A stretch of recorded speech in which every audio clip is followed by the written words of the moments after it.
नमस्कार दोस्तों। आज की कहानी एक पारिवारिक सामाजिक कहानी है। सुबह से ही घर का माहौल थोड़ा गर्म था। महेश की अपने पिता से रात को किसी बात पे अनबन हो गई और ये बात पहली बार नहीं हुई थी। अक्सर ही ऐसा होते रहता था। महेश के विचार अपने पिता के विचारों से बिल्कुल अलग थे और महेश अपने पिता को ही अपना आदर्श मानता था और उनसे प्रेम भी बहुत करता था। बात यह थी कि महेश बहुत ही साफ दिल इंसान था और किसी भी तरह का दिखावा या बनावटीपन उसकी जिंदगी में कोई जगह नहीं रखते थे। और महेश के पिता मनमोहन राव लखनऊ के प्रतिष्ठित व्यक्ति थे। बड़े बड़े लोगों के साथ उठना बैठना था। उन्होंने अपनी मेहनत से कपड़ों का बहुत बड़ा कारोबार खड़ा किया था और इस बात का उन्हें गुमान भी था।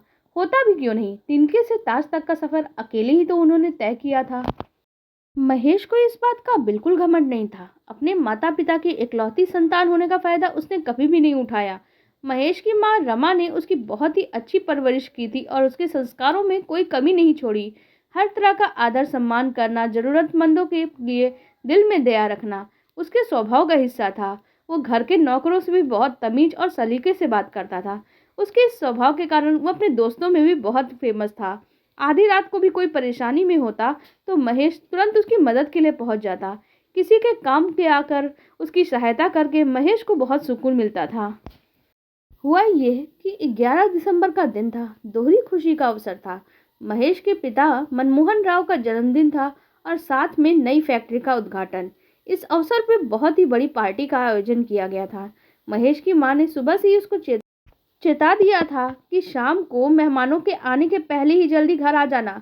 लेकिन महेश देर से घर नहीं आता था, पर ऑफिस के साथ कभी दोस्तों के साथ इधर उधर चला भी गया तो आने में थोड़ी बहुत देर हो जाती थी। अपने पिता का इतना बड़ा कारोबार होने के बाद भी महेश एक मैगजीन के लिए फोटोग्राफी का काम करता था और उसी इस काम में बहुत दिलचस्पी भी थी। इसलिए उसने तय किया था कि वो इस काम से अपनी खुद की एक पहचान बनाएगा। उसकी सैलरी तो बहुत ज़्यादा नहीं थी, पर महेश की ख्वाहिश कभी सैलरी की नहीं थी। वह थोड़े में भी संतुष्ट होने वाला इंसान था। शाम होने को आई थी और मेहमानों का आवागमन शुरू हो गया था। महेश भी ऑफिस से आकर अपने कमरे में तैयार होने चला गया। मनमोहन जी और उनकी पत्नी रमा मेहमानों के स्वागत के लिए मुख्य द्वार पर खड़े थे। महेश भी तैयार होकर आ गया। थोड़ी ही देर में जो बगीचा मेहमानों की उपस्थिति से रौनक हो चुका था और महेश की माँ भी जोर दे के बोलती है कि अपने दोस्तों को भी पार्टी में बुला लो। लेकिन महेश अपने किसी दोस्त को पार्टी में नहीं बुलाया था। टेबल में भी केक रख दिया गया था और महेश के पिता ने केक काट कर पहला टुकड़ा अपनी पत्नी रमा को खिलाया और फिर दूसरा टुकड़ा लेके बेटे को खिलाने लगे। महेश ने उनके हाथ से केक लिया और उन्हें ही खिला दिया। उसके बाद अपने पिता के पैर छूकर बोला, जन्मदिन की बहुत बहुत शुभकामनाएं पिताजी। मनमोहन राव ने बेटे को सीने से लगा लिया। महेश की माँ ये सब देखकर बहुत खुश हो रही थी। ये बहुत कम अवसर होते थे जब बाप बेटे का स्नेह इस प्रकार से देखने उन्हें मिलता था। नहीं तो विचारों के मतभेद के कारण दोनों बात करते करते कब बहस करने लगते ये पता ही नहीं चलता और बातचीत का सिलसिला भी कई कई दिनों तक बंद हो जाता था। वेटर स्नैक्स और ड्रिंक लेकर घूम रहे थे। अक्सर बड़ी बड़ी पार्टियों और समारोहों में ऐसा ही होता है और इस तरह की पार्टियों को आधुनिकता का प्रतीक माना जाता है। इस तरह की पार्टियां बचपन से ही महेश ने अपने घरों में देखी थी। इसके बावजूद वह कभी भी इस तरह की पार्टियों का आदी नहीं रहा और ऐसे माहौल में उसे जल्दी ही घुटन होने लगती थी। महेश के पिता ने उसे आवाज देकर बुलाया, महेश इधर आओ, विजय अंकल से मिलो। कब से तुम्हें बुला रहे हैं। विजय अंकल मनमोहन राव के बहुत करीबी मित्रों में से एक थे। उनका भी लखनऊ में अच्छा खासा कारोबार फैला हुआ था। महेश ने हेलो अंकल बोलकर उनके पैर छुए तो वो बोलने लगा, यार मनमोहन, तुम्हारा बेटा तो हाई फाई के जमाने में भी पैर छूता है, आधुनिकता से कितना दूर है। तुम्हें कितनी बार समझाया था कि एक लौता बेटा है तुम्हें, इसे अमेरिका भेजो पढ़ाई के लिए, थोड़ा तो आधुनिक होकर आता। महेश बिना किसी जवाब के चुपचाप मुस्कुराता हुआ खड़ा था। विजय अंकल फिर बोलने लगे, और बताओ कैसी चल रही है तुम्हारी फोटोग्राफी की नौकरी। अब छोड़ो भी ये सब, क्या मिलता है ये सब करके। अपने पिता के कारोबार की डोर अब तुम्हें संभालनी है। अब जितनी सैलरी तुम्हें मिलती है उतना तो तुम्हारे पिता घर के नौकरों में भी बांट देते हैं। और अपनी पिता की शख्सियत का ख्याल रखा करो। पिता की शख्सियत वाली बात सुनकर महेश ने अपनी चुप्पी तोड़ने का निर्णय ले लिया। महेश ने बोला, अंकल, काम को लेकर मेरा नजरिया थोड़ा अलग है। काम कोई भी छोटा या बड़ा नहीं होता और मुझे नहीं लगता मैंने ऐसा कोई भी काम किया है जिससे मेरे पिताजी की छवि या उनकी शख्सियत को कोई हानि पहुंची हो। फोटोग्राफी मेरा शौक है और इस काम को करने से मुझे खुशी मिलती है। और रही बात पैसों की, तो ना तो मुझे ज़्यादा पैसों की ज़रूरत है और ना ही चाह। बोलते बोलते महेश की आवाज़ ने जोर पकड़ लिया था। मनमोहन राव को महेश का इतने खुले शब्दों में बात करना पसंद नहीं आया। उन्होंने लगभग चिल्लाने के लहजे में बोला, चुप हो जाओ महेश, यह कोई तरीका है बात करने का? अपनी बदतमीजी के लिए तुम्हें अभी माफ़ी मांगनी चाहिए। लेकिन महेश ने इस बात से साफ इनकार कर दिया और कहा, माफ़ी किस बात की पिताजी, मैंने कोई गलती नहीं करी है, सिर्फ अपनी बात रखी है। आप ही बताइए, मैंने आज तक ऐसा कौन सा काम किया है जिसकी वजह से आपको शर्मिंदा होना पड़ा? मनमोहन राव जी बोले, मैं कुछ नहीं सुनना चाहता महेश, मेरे प्रतिद्वंदी भी इस पार्टी में मौजूद हैं, सबके सामने मेरा मजाक मत बनाओ। महेश बोला, मुझे किसी की परवाह नहीं, पिताजी की कौन देख रहा है, कौन क्या सोच रहा है, मैं बस इतना चाहता हूँ कि आप मुझे समझे। मैंने जब से होश संभाला है तब से आज तक उस दिन का इंतजार कर रहा हूँ जब आप मुझे समझोगे। इंसान बड़ा काम या बड़ा कारोबार करके बड़ा नहीं होता है पिताजी, छोटे छोटे काम करके भी इंसान अपनी एक पहचान बना सकता है। बड़े बनने का सफर भी छोटे सफर से ही तय होता है, और इस बात का उदाहरण तो आप खुद है पिताजी, फिर आप क्यों नहीं समझते? मनमोहन राव का सब्र खत्म हो गया। अब बात उन्हें प्रतिष्ठा पे चोट पहुंचाने जैसी लगने लगी।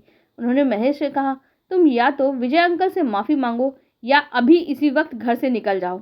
महेश की मां रमा को इतनी दूर से खड़े होकर ये सब कुछ वो जब देख रही थी, सुन रही थी, सोचने लगी, पति की प्रतिष्ठा का ख्याल रखना जरूरी है, पर बेटे के आत्मसम्मान को चोट पहुंचाकर नहीं। वो पति से बोली, ये क्या बोल रहे हैं आप? इतनी सी बात के लिए कोई अपनी इकलौती औलाद को घर से जाने के लिए कह देता है क्या? मनमोहन राव को जब भी गुस्सा आता था तब तो वो किसी की भी नहीं सुनते। हमेशा की तरह उन्होंने रमा को भी बोलकर चुप करा दिया। महेश बोला, मुझे नहीं पता था पिताजी कि आपको अपने बेटे से ज्यादा इन बाहरी लोगों की परवाह है, जो जो आज आपके साथ सिर्फ आपकी शख्सियत की वजह से है। यहाँ खड़ा हुआ हर एक इंसान आपके लिए अपने दिल में इज्जत के लिए नहीं खड़ा है, बल्कि अपने दिमाग में आपसे जुड़ा हुआ नफा और नुकसान लिए खड़ा है, और आप इस सच्चाई को स्वीकार नहीं करना चाहते। इतना बोलकर महेश माँ के पास आया और पैर छूकर बोला, चलता हूँ माँ, तुम अपना ख्याल रखना। रमा पति से गुहार लगाती रही, मगर मनमोहन राव ने एक नहीं सुनी। वे चिल्लाते हुए बोले, जाओ, तुम्हारी हैसियत ही क्या है मेरे बिना? 4 दिन में वापस आओगे ठोकरे खाकर। हंसी खुशी माहौल का इस तरह से अंत होगा, किसी ने कल्पना भी नहीं की थी।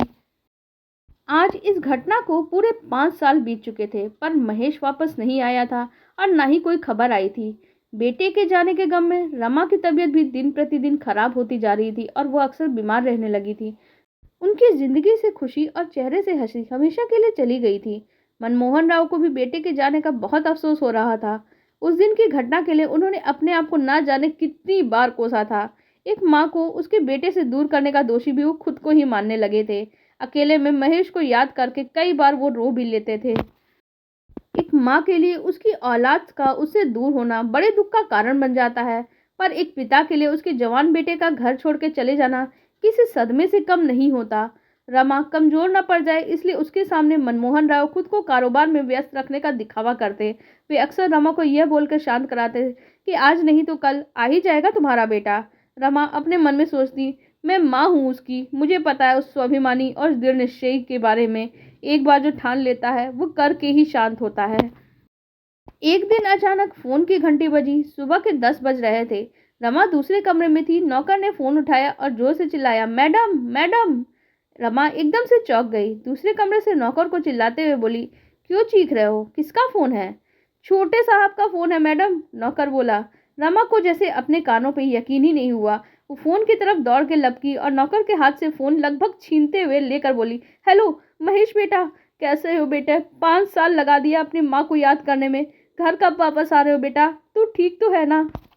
महेश बोला, बस बस माँ, तुम रुकोगी तब तो मैं कुछ बोल पाऊंगा। और पिताजी कैसे हैं माँ? आप दोनों की तबीयत ठीक तो है ना? आप दोनों की खबर लेता रहता था मैं, पर आज इतने सालों के बाद आपकी आवाज़ सुनकर मन को बहुत तसल्ली हो गई है माँ। पिताजी से बात कराओ ना। महेश ने आग्रह किया तो रमा बोली, वो ऑफिस में है बेटा, तू सब कुछ छोड़ दे, पहले ये बता तू घर कब वापस आ रहा है, कहाँ है तू? मैं अभी ड्राइवर को भेजती हूँ तुझे लाने के लिए। आपका ड्राइवर इतना दूर नहीं आ पाएगा? मतलब? महेश हंसते हुए बोला, अरे माँ, मैं लंदन में हूँ। लंदन में? आश्चर्य से रमा बोली, बेटा वहाँ क्यों चला गया? तू ठीक तो है ना? कोई तकलीफ तो नहीं? अक्सर जब औलादें अपने माता पिता से दूर हो जाती हैं तो किसी कारण से उन्हें ऐसी ही चिंता उन्हें घेरे रहती है कि वो कहीं गलत संगत में ना पड़ जाए। वो खुद को अकेले कैसे संभालेंगे? रमा की बार बार बीमार रहने की वजह भी यही सारी चिंताएं थी। महेश सोचने लगा, माँ ने 5 साल मेरे बिना कैसे निकाले होंगे पता नहीं। माँ की बातों से उनकी फिक्र साफ साफ झलक रही थी। मेरी बात सुनो माँ, महेश बोला। घर से निकलने के 2 साल तक मैं लखनऊ में ही था। जिस मैगजीन के लिए मैं काम करता था उसी के तरफ से मुझे 3 साल पहले एक प्रोजेक्ट के लिए लंदन भेजा गया था। मेरा प्रोजेक्ट बहुत ही सफल रहा। यहाँ लंदन में मेरे काम को बहुत सराहा गया और अगले महीने यहाँ पुरस्कार समारोह का आयोजन है जिसमें तुम्हारे बेटे को best photographer of the year का पुरस्कार मिलने वाला है। माँ, आपके और पिताजी के आशीर्वाद से मेरी इतने सालों की मेहनत का परिणाम मुझे पुरस्कार के रूप में मिलने जा रहा है। मेरी बहुत इच्छा है कि इस अवसर पे मेरा परिवार, मेरे माता पिता मेरे साथ हों।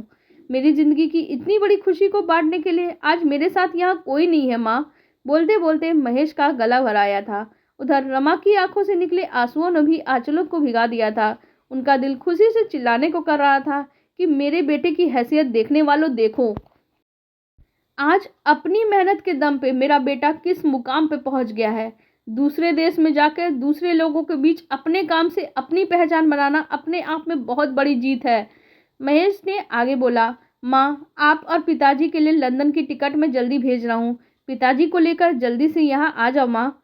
हाँ बेटा, हम जरूर आएंगे, रमा ने कहा। कौन से माता पिता नहीं चाहेंगे कि दुनिया की नज़रों में अपने बेटे के लिए इतना बड़ा मान सम्मान और इज्जत देखें। तूने हमें अवसर दिया है, हम जरूर आएंगे बेटा, हम जरूर आएंगे। ऐसा कह के रमा ने फ़ोन रख दिया। आज रमा को अपनी परवरिश पे बहुत नाज हो रहा था। 5 साल की जुदाई का दर्द आज बेटे की सफलता के आगे बहुत छोटा लग रहा था। वे बहुत बेसब्री से महेश के पिता के घर आने का इंतजार कर रही थी। फोन पे इतनी बड़ी खुशखबरी वो नहीं देना चाहती थी। वो चाहती थी कि बेटे की सफलता की खुशी वो अपनी आंखों से उसके पिता के चेहरे पे देखें। दरवाजे की घंटी बजी तो नौकर ने जाके दरवाजा खोला। महेश के पिता जैसे ही घर के अंदर दाखिल हुए तो उन्होंने देखा वो उसने कल्पना भी नहीं की थी। रमा के चेहरे की खोई मुस्कान उनके चेहरे पे ही थी। रमा को मुस्कुराते हुए देखकर मनमोहन राव ने कहा, इतने सालों के बाद तुम्हारे चेहरे पे खुशी देख के आज बहुत सुकून मिल रहा है, पर इसकी वजह पता चलेगी कि नहीं मुझे ये तो बता दो, तुम्हारा बेटा वापस आ गया है क्या? रमा बोली, जी नहीं, बेटा नहीं आया है, पर आज दोपहर में उसका फ़ोन आया था। इस खबर को सुनने का इंतज़ार वो भी ना जाने कब से कर रहे थे। अच्छा, कैसा है वो? मेरे बारे में पूछा कि नहीं उसने? नाराज़ है क्या अभी भी मुझसे? उसकी उत्सुकता बढ़ती जा रही थी। माँ बोली, नहीं जी, बिल्कुल नाराज़ नहीं है और बार बार आपको ही पूछ रहा था। और सुनिए, लंदन में है हमारा बेटा। बेटा लंदन में है? महेश के पिता जैसे सोफे से उठकर खड़े हो गए। जी हाँ, लंदन में, और अगले महीने वहाँ बहुत बड़े पुरस्कार में सम्मानित होने जा रहा है आपका बेटा। ये बोलते हुए मिठाई का एक टुकड़ा रमा ने मनमोहन राव के मुंह में डाल दिया था। आज उनकी भी खुशी का कोई ठिकाना नहीं था। तुम सच तो कह रही हो ना रमा? रमा बोली, हाँ हाँ, बिल्कुल सच है। मनमोहन राव ने रमा को सीने में लगा लिया और दोनों अपने आंसुओं को रोक नहीं पा रहे थे। रमा ने खुद को संभालते हुए कहा, आगे तो सुनिए, हमारे लिए लंदन की टिकट भेज रहा है। पुरस्कार समारोह में हम दोनों के साथ ही वो शामिल होना चाहता है। मनमोहन राव के आंसुओं का बहाव और तेज हो गया। जिस बेटे को 5 साल पहले उन्होंने बोला था कि तुम्हारी हैसियत क्या है मेरे बिना, उसने अपनी हैसियत से शख्सियत का सफ़र बखूबी पूरा कर लिया था।